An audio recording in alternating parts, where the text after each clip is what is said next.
The eternal question of tabs versus spaces, where people try to have a civilized conversation on the topic of which one of these is better for indenting. To have a balanced opinion, we need to look at both sides of the argument. Just kidding. Spaces are a result of a conspiracy of big spacebar to try to make us use it. Have you ever noticed how much space the spacebar takes on your keyboard? 5 keys worth of space. It is set up in this way to make sure you press it. This is a picture of a certain painter trying to nudge people into voting yes by increasing the size of the circle. See similarities? The poor tab key is just thrown to the side, oppressed, starved of attention, and made more difficult to use. Just look at how big spacebar corporations try to lobby for its usage. If you look at the most holy book of pseudocode, you see that they recommend you to use 4 spaces instead of a tab for indenting. And they are in on it. Not convinced? I am going to prove it to you using facts and logic.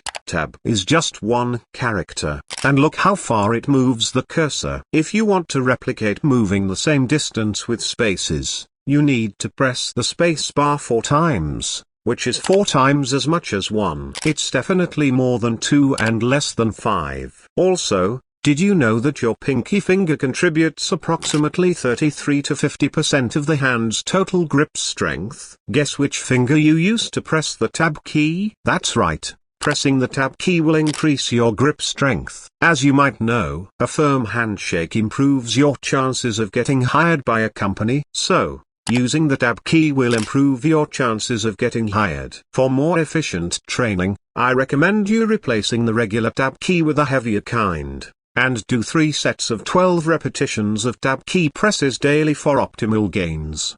Click here to check out an actual informative video, press like and subscribe and that bell icon thingy. You know the drill.